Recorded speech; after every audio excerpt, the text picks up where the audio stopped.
studio mobile depuis l'esplanade du centre de loisirs de Kandi et notre invité est déjà installé dans le cadre de ce plateau spécial pour recevoir des acteurs qui contribuent au développement de la commune de Kandi et nous sommes avec notre premier invité, M. Ousmane Rouga. Bonsoir. Bonsoir. Merci d'avoir accepté notre invitation. Vous êtes le président du collectif des artisans de Kandi, c'est bien ça? Oui. Bienvenue sur ce plateau spécial. Alors dites-nous d'entrée une question fétiche. Généralement quand je reçois des acteurs qui contribuent au développement des communes, comment se porte l'artisanat à Kandi? Effectivement, merci monsieur le journaliste. Votre question est bonne parce que effectivement dans l'artisanat à Kandi, je suis le président du collectif des artisans et les artisans de la commune de Kandi qui regroupent pour 17 arrondissements dans la commune de Kandi. Parce que dans tous les arrondissements, il y a presque plusieurs métiers. Et ces métiers, dans tous ces métiers, je suis le président de ces associations. Et la collaboration aussi. Je ne peux pas dire que est très bonne, mais ça marche entre nous, artisans de la commune de Kandi. Parce que nous arrivons à organiser les séjours ensemble, à faire des réunions ensemble et donc à traiter des problèmes entre nous-mêmes artisans. Très bien. Quand on parle du collectif des artisans, vous organisez, vous vous impliquez pour l'organisation des examens CQM et CQP. Dites-nous à l'étape d'aujourd'hui, quelle appréciation faites-vous des réformes qui sont intervenues dans votre secteur, l'artisanat? Les réformes sont sanitaires parce que beaucoup de choses ont changé au niveau des artisans. D'accord. Quand vous dites beaucoup de choses, on peut prendre quelques-unes de ces choses. Par exemple, d'abord, si on prend d'abord les diplômes délivrés aux apprenants, oui. Ce n'est pas comme les autres diplômes. Le diplôme est différent des autres diplômes qu'on donne. Le diplôme est signé de la tête à la chambre de métier et ça vient des apprenants. Donc, c'est un diplôme presque je peux dire que c'est un diplôme qui est recherché aujourd'hui parce que nous-mêmes qui sommes anciens dans le métier et que nous avons eu l'opportunité d'organiser ces examens. Franchement, c'est une bonne chose. Parce que, effectivement, on organise ces examens à base de ce qu'il y a. Et franchement, sans vous mentir, on avait pris les pas de Malgré.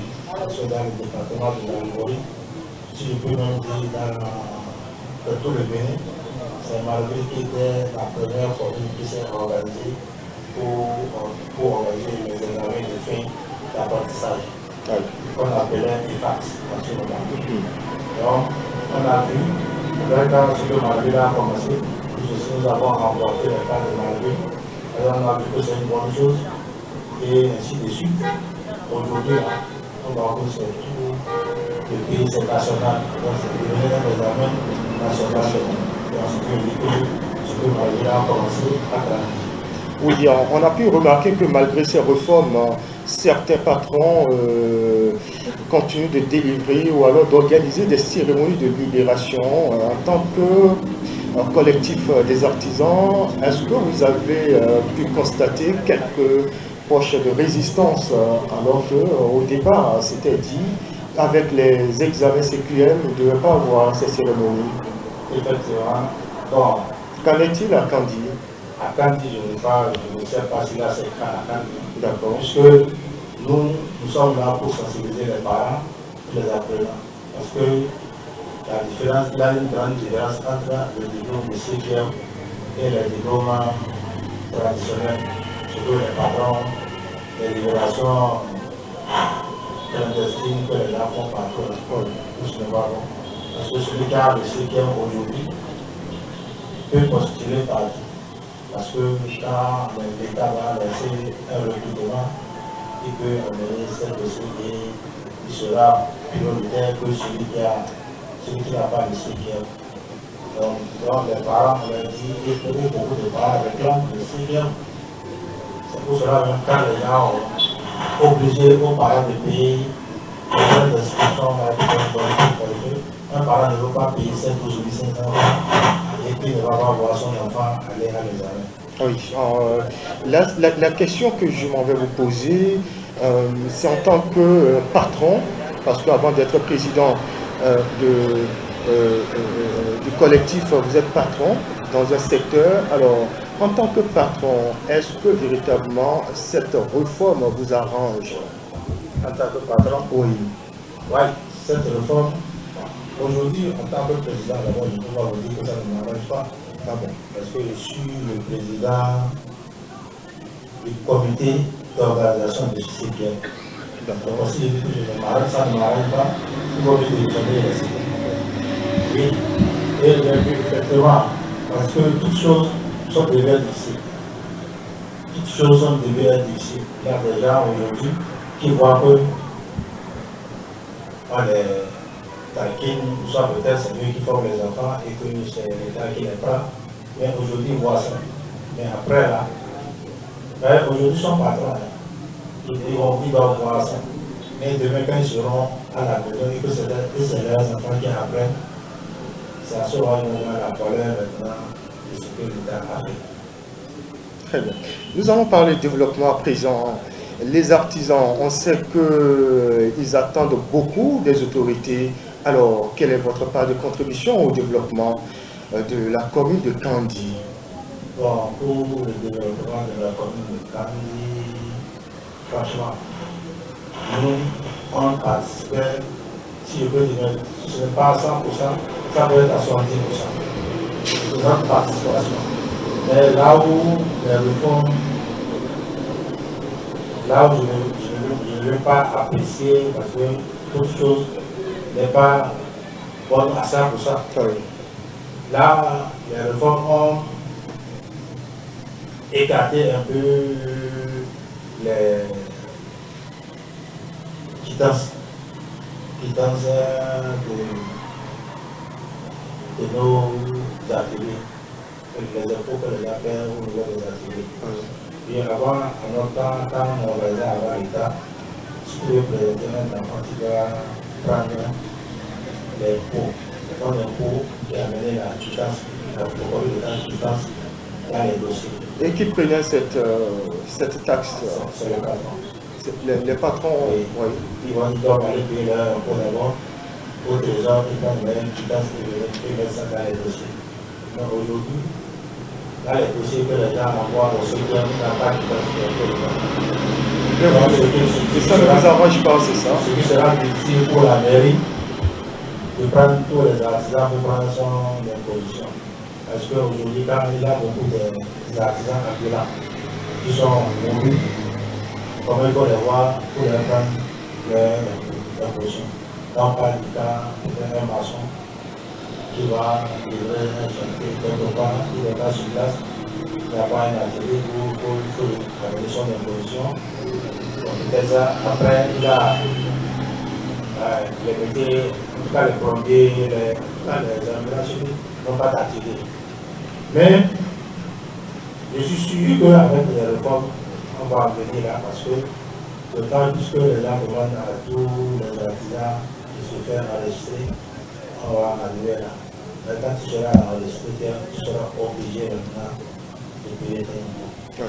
Et au début là, d'abord, c'est un peu difficile. Mais là, vous continuez de ne pas payer certaines taxes ou c'est totalement supprimé? Non, ce n'est pas supprimé. Il y a des gens, vous savez que l'homme noir aussi, quand il a des votes qui n'est pas forcé, ne paie pas. Il y a des gens qui ont la bonne volonté, qui vont aller payer, mais il y a des gens qui ne vont pas. Le fait que ce n'est pas une obligation, il n'y a pas une manière de prendre ça parce que avant, vous savez que quand on avait les impositions, un patron voit les gens les impôts bien, il peut faire son atelier, il sortir d'abord. Et il dit qu'il a quelque part revenu, après un moment, il va revenir.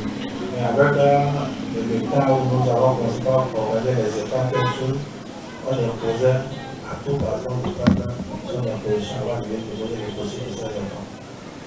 Donc maintenant, avec la nouvelle réforme, les gens passent concernant les quittes, les dossiers qui doivent constituer pour passer le cycle avant la quittance des conditions de Alors, on sait qu'en toute chose, il y a des difficultés dans tout secteur. Quels sont les principaux défis qui se posent aujourd'hui au secteur de l'artisanat à Kandi? Bon, je peux dire à Kandi, d'abord, on a un problème de matière première. Quand vous dites matière première, pour d'autres métiers. D'accord. Pour trouver les matières pour réaliser quelque chose, c'est difficile. oui, comparaison trouver, ça sera plus cher parce qu'il faut commander ça ailleurs, alors que ça ne vient ici. Maintenant, actuellement, on va vers les maçonneries. Aujourd'hui, le ciment est cher à Kandi. Ce n'est pas comme dans les autres communes, c'est plus cher ici. Donc, même si tu veux réaliser quelque chose, parce que là, les gens qui fabriquent les costrats, qui fabriquent les costrats, et en tout cas beaucoup de choses qui le vendent. S'il va acheter le ciment plus cher, pour le vendre, ça va lui coûter aussi. C'est un exemple. Oui. Aussi, nous avons le problème de formation. Il a le niveau qui a le niveau au niveau de Kandi est un peu écossais. Nous ne sommes pas pleinement dans la nouvelle technologie. Donc pour le moment, vous voulez vous adapter à l'évolution de la technologie. Oui, parce que pour le moment d'abord, on se débrouille, on fait le décollage. C'est un défi que vous comptez relever. Oui. Alors, si on vous demandait de conclure cet entretien, votre message pour finir. Bon, pour finir, je remercie la radio-télé de Sota pour le déplacement que vous avez eu à faire, que nous pourrons vivre à votre radio-télé. Merci beaucoup. Pour que une collaboration soit bonne entre vous et les populations de Maraville et de Kandi. Nous, artisans, nous sommes prêts à vous voir ici. Peut-être vous serez intéressant pour nous aussi pour les prochaines fois. Il y aura des émissions, on va chercher à se rapprocher aussi de votre radio pour pouvoir faire cette information. Merci beaucoup. Merci beaucoup. Merci, monsieur le président du collectif des artisans de Kandi, monsieur Ousmane Rouga. Bonne suite et bonne fin d'après-midi.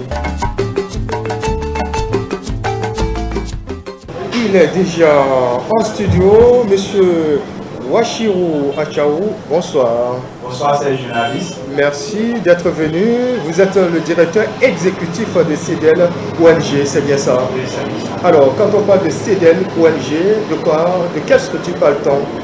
Merci chers auditeurs de Sota FM. Merci chères populations du département de la Ligurie. Le CEDEL ONG, c'est le Centre pour l'environnement et le développement local. C'est une organisation non gouvernementale, une organisation de la société civile qui intervient en tout lieu et à tout moment quand l'écosystème environnemental est menacé, la paix, la sécurité et la cohésion sociale est menacée. C'est en ce moment que notre organisation intervient. C'est l'ONG, nous sommes dans la commune de Kandi, où notre siège social se trouve dans le quartier Madina, dans la bande de l'école primaire.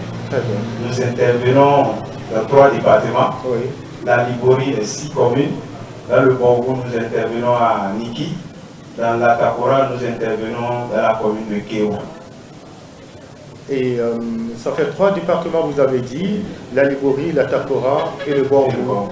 Et le Borgou, quand on prend le département de la Ligurie, quels sont les défis liés à l'environnement et au développement local, puisque c'est votre vocation? Merci. Et quand on prend le département de la Ligurie à première vue, nous avons le défi lié au changement climatique, puisque le département, c'est un département à vocation agricole, donc il y a des questions de changement climatique qui s'imposent avec acuité. Nous constatons dans les périodes de pluie qu'il y a des poches de sécheresse, ce qui démontre que les changements climatiques sont bien assis dans le département. Nous constatons les vents violents dans notre département et nous constatons le faible rendement qui dénote de la dégradation des sols du département. Nous savons que nous avons régulièrement, quand vous avez des activités sur le terrain, vous sollicitez le service de l'information de Sautin FM pour couvrir certaines activités. Alors, de façon globale, parce que la question du changement climatique semble générale et touche plusieurs localités, c'est un problème planétaire, on peut le dire. Alors, et Malanville principalement, quels sont les facteurs les plus inquiétants que vous constatez? Merci. Et la commune de Malanville, c'est l'une des rares communes qui fait corps avec le Sahara, c'est-à-dire le Niger, et qui a déjà les caractéristiques du Sahara. Vous avez constaté qu'il y a le vent violent pendant la saison, et tout ce qui arrive, c'est-à-dire toutes les saisons, sont à l'extrême dans la commune de Malanville. C'est-à-dire que nous sommes en période de sécheresse, et l'intensité du soleil, c'est de l'extrême. Quand nous sommes dans la Macan, l'intensité du vent sec, c'est de l'extrême. Et pendant la saison pluvieuse, l'inondation, n'en parlons plus. Donc voilà un peu les facteurs qui démontrent que la commune de Malanville est en plein dans les changements climatiques. Mieux, les questions liées à la déforestation, à Malanville, vous pouvez constater que c'est rare de voir de grands arbres dans la commune de Malanville, et c'est ce qui rend la commune dans une pollution extrême, notamment la chaleur, les vents violents et la fraîcheur. Vous avez dit, quand on prend la définition de CEDEL ONG, c'est Centre pour l'environnement et le développement local. Parlons développement. Quelle est votre contribution de façon concrète au développement local? Merci. Et si nous prenons la commune de Kandi, qui abrite le siège social de l'ONG, nous sommes pratiquement la seule organisation formelle qui met en place une initiative d'enlèvement des déchets solides et ménagers. Et nous savons tous que les questions de l'assainissement sont des questions récurrentes. C'est des questions qui, au jour le jour, préoccupent les décideurs, préoccupent en même temps les populations. Donc, depuis août 2021, notre organisation a mis en place une initiative qu'elle pilote sous fonds propres au sein de la commune pour accompagner les populations à gérer leurs déchets solides et ménagers. Et à quoi retourne cette initiative? On peut la connaître? Oui, cette initiative, c'est l'enlèvement de déchets solides ménagers dans la ville. Et à la date d'aujourd'hui, nous sommes à près de 1777 ménages que nous desservons. Au-delà de ces ménages-là, il y a les services, les commerces, il y a les bars, les restaurants et les grandes entreprises qui s'installent pour la réalisation des infrastructures.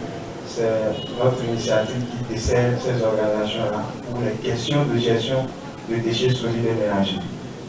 Ah oui, beaucoup de courage à vous. Alors, sans doute que vous rencontrez des défis. Oui, les défis, il y en a toujours quand vous gérez une organisation. Pour cette initiative d'enlèvement des déchets, nous faisons face aux défis liés, par exemple, à l'institutionnalisation de cette initiative. Oui. Quand nous parlons de l'institutionnalisation, c'est lié à la question des autorités. C'est-à-dire la loi cadre sur la décentralisation est claire. La loi dit que c'est la commune qui organise la gestion du déchet solides ménagers à travers la mise en place des infrastructures. Quand nous parlons d'infrastructures, nous parlons des sites de décharge. Aujourd'hui, si nous prenons une commune comme Kandi, qui semble être la vitrine du département de la Liborie, nous le disons avec désolation, nous n'avions pas de site de décharge de déchets solides ménagers. Donc tout ce que nous transportons de la ville, c'est vrai, il y a un site qui est dédié à ça, mais c'est des sites à ciel ouvert où ces déchets ne sont plus triés Alors que dans le principe d'enlèvement de gestion des déchets, une fois que les déchets quittent les ménages pour le site transitoire au site final, c'est qu'il faut quand même les trier. Il y aura plusieurs sortes, il y aura des déchets biodégradables qu'il faut mettre de côté, qu'on pourra peut-être utiliser pour le compostage. Il y a des déchets qu'on peut recycler, qu'il faut ramener en ville pour être recyclés et réutilisés. Et il y a ces déchets-là qu'il faut détruire. Et il y a des dispositifs au niveau des sites pour permettre de détruire ça. Donc il y a ce volet-là. Le deuxième volet, c'est le volet paiement des redevances. Les ménages adhèrent à ce qu'on enlève les déchets, mais le paiement des redevances ne suit pas. Donc voilà un peu les difficultés que nous rencontrons dans la mise en place de l'initiative. Si on vous demandait de conclure votre message. Merci. Et nous allons remercier l'initiative de SOTA. Monsieur SOTA FM, c'est un partenaire de longue date. C'est depuis 2022 que, si j'ai bonne mémoire, que nous essayons de collaborer avec SOTA FM à la commune de Manambi. Donc nous vous remercions pour tout ce que le staff, les techniciens, les agents de terrain font pour donner une belle image de cette radio. Nous vous remercions pour l'opportunité que vous nous cessez d'offrir à la jeunesse, aux organisations de la société civile pour s'exprimer, pour partager tout ce qu'elles réalisent comme initiative, activité et profiter pour lancer des cris de cœur à l'endroit des autorités à divers niveaux. Merci et bon vent à SOTA FM. Merci beaucoup. Nous vous souhaitons également bon vent et beaucoup de courage, monsieur le directeur exécutif de CEDEL ONG. Nous sommes avec monsieur Bachabi Moussa Ayatoulaye. Bonsoir. Oui, bonsoir monsieur le journaliste. Vous êtes le secrétaire général de la mairie des jeunes de Kandi, c'est ça? Bien évidemment. Et vous n'êtes pas seul sur ce plateau. Nous sommes également avec madame Ousmane Zoué Zatou, c'est ça? D'accord. Désolé si j'écorche un peu votre nom. Vous êtes chargé du genre de la mairie des jeunes de Kandi. Alors, d'abord, monsieur le maire, dites-nous comment se porte la mairie des jeunes de Kandi? Merci beaucoup, monsieur le journaliste. Avant tout propos, je vais me permettre de vous remercier chaleureusement pour cette activité, pour cette opportunité que vous donnez pour toute l'algorithme afin que les gens puissent s'exprimer. C'est vraiment une fierté pour nous et nous vous remercions sincèrement. D'accord. Venons à la question de savoir comment se porte la mairie des jeunes de Kandi. Comment se porte la mairie des jeunes de Kandi? Nous pouvons dire que la mairie des jeunes de Kandi se porte en merveille parce que c'est une équipe qui vient d'être installée. Une équipe des jeunes déterminés, très engagés, qui ont beaucoup de l'énergie. Un mandat de combien d'années? Un mandat de 5 ans. 5 ans. Oui. Alors, quand on prend la mairie des jeunes, comment est-elle formée et quelle est sa mission? La mairie des jeunes de Kandi ou bien la mairie des jeunes du Bénin, c'est une association régie par la loi 1901, comme toute association. Et notre objectif est d'abord d'apprendre, tout comme la mairie communale. Dans la mairie des jeunes de Kandi, les jeunes viennent, ils apprennent comment se fait la gestion réelle de la mairie normalement. On vous initie en quelque sorte à la gestion politique. C'est ça. Et vous aspirez un jour devenir maire de Kandi, c'est ça? Inch'Allah, ça c'est ma prière. Eh bien, retenez-le et inscrivez ceci dans votre agenda. Sans doute, on viendra à votre investiture un jour à la tête de la mairie de Kandi. Alors, madame Zoué Zatou, chargée du genre, vous qui vous occupez du genre, pourquoi chercher l'équilibre au sein de la mairie des jeunes? Bonsoir à toutes et à tous. Bonsoir chers invités. Donc, je suis le chef du service chargé du genre et des affaires sociales de l'association mairie des jeunes de la commune de Kandi. nous avons tendance à voir dans les organisations, voire même l'Afrique des pouvoirs publics, qu'il y a plus d'hommes que de femmes. Donc, et comme je suis femme, j'ai pris l'initiative de faire la promotion de la femme, leur autonomisation, parler de leur autonomisation, des violences basées sur les violences qui se font à l'égard de la femme dans nos sociétés et autres. J'espère que vous défendrez aussi un jour les hommes.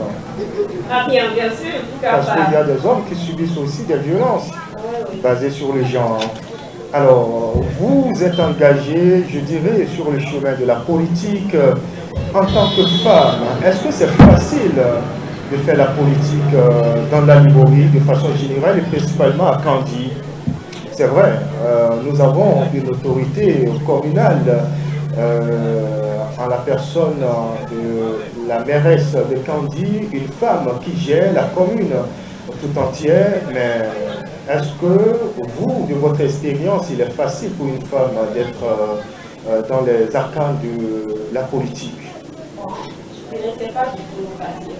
Parce que la voix, les gens se disent, c'est une femme, elle ne peut pas gérer, qu'elle est une femme mariée, peut-être elle a des enfants, comment elle peut gérer les affaires de son foyer, venir encore gérer celui de sa commune et de sa localité. Et qu'est-ce qui vous a motivé principalement à vous engager sur des questions politiques? Bon, comme je le disais, moi j'aime défendre.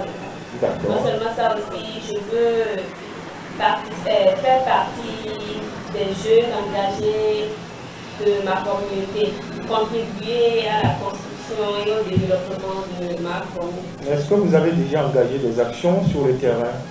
Non, pas encore. Vous comptez, selon votre feuille de route, dans combien de temps on pourra constater les premières actions? Dans combien de temps encore vous allez vous investir pour qu'on commence par constater des actions sur le terrain de votre part? Pas trop longtemps, d'ici la semaine prochaine. Très bien. Eh bien, c'est bien noté. Merci beaucoup pour ces précisions. Alors, je me tourne vers le maire des jeunes, M. Bachabi Moussa Ayatoulaye. Oui, mairie des jeunes, sans doute, il y a des difficultés, non? Oui, nous avons des difficultés que nous rencontrons aujourd'hui sur le terrain. Oui. Aujourd'hui, il y a une nuance qui se passe. Il y a la mairie des jeunes du Bénin et le gouvernement des jeunes du Bénin qui sont sur le terrain.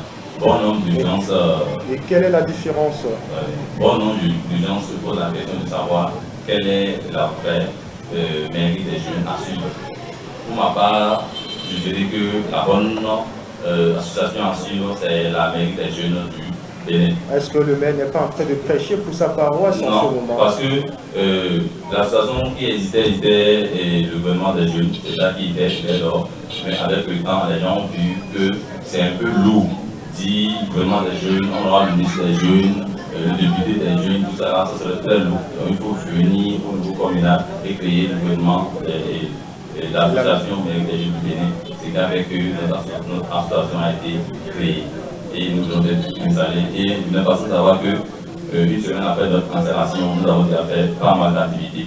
Par exemple, hier, jusqu'hier, la semaine dernière, nous avons fait 2 activités sur la consultation de la santé oculaire au Chogué Kassakou, qui aujourd'hui ça fait la une dans les réseaux sociaux, tout le monde en parle, on en parle.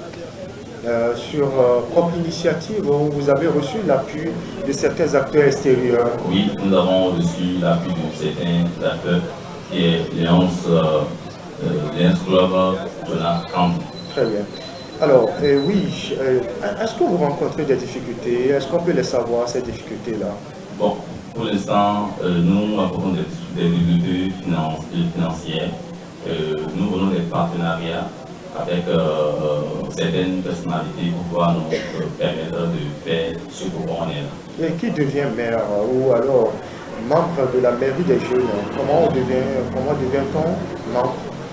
Pour devenir membre de cette association, il faut aller par sa candidature après la candidature, si la coordination nationale a validé, vous pouvez être membre de l'association mairie des jeunes du Bénin. Et comment vous fonctionnez sans doute, je n'en sais rien, mais avec la mairie, l'institution officielle? Bon, nous avons des collaborations étroites. La dernière fois, nous avons présenté notre bureau exécutif à la maire de Kandi et ensemble, nous avons décidé de certain nombre de choses que nous allons faire ensemble. Très bien. Alors, nous sommes pratiquement à la fin de cet entretien. Madame Zoé Zatou, chargée de gens à la mairie des jeunes de Kandi, votre message pour finir.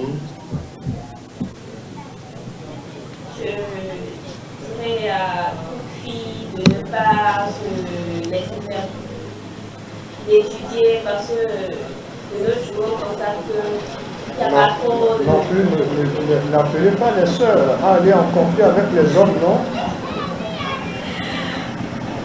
Bon, on constate que beaucoup de filles abandonnent et ne veulent plus continuer. Moi, je les invite les autres à continuer leurs études pour pouvoir, disons, être sans indépendante, si je peux le dire comme ça, sans rien attendre après d'un homme, disons, elle-même de penser d'elle avant que les hommes aussi ne puissent faire pour eux. Madame Ousmane Zoé Zatou, merci pour votre appel. On fait le même exercice avec vous.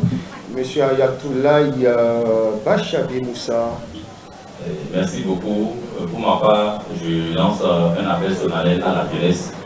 Je demande à chaque jeune, peu importe leur besoin, peu importe leur obédience politique, de se joindre à la vie associative, de se rendre utile à sa nation, de ne pas croire que c'est fini pour eux, après l'étude, il n'y a rien à faire. Il faut vraiment être tout pour être capable à travailler pour l'évolution de la communauté, que tu sois du village, du pays, peu importe là où tu es, il faut contribuer à l'évolution de cette communauté. Et cette communauté sera redevable.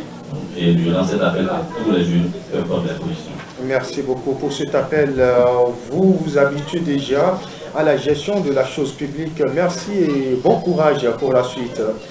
Et on vous souhaite bon vent et surtout que vos vœux se concrétisent qu'un jour vous devenez maire de Kandi. Merci à vous et oui, vous voulez compléter. Sans finir, je voudrais dire que dans la mairie des jeunes, nous regorgeons de beaucoup de potentialités. Par exemple, moi je suis un écrivain, j'ai écrit un livre aujourd'hui que ça fait sa parution, ça ne fait pas encore un mois. Le Tambour du changement, un livre qui parle de la politique de la vie associative.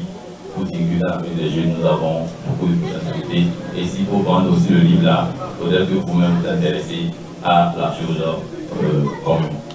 On va en parler tout à l'heure. Donc, merci beaucoup puisque j'aime la littérature aussi. Merci et bon courage pour la suite.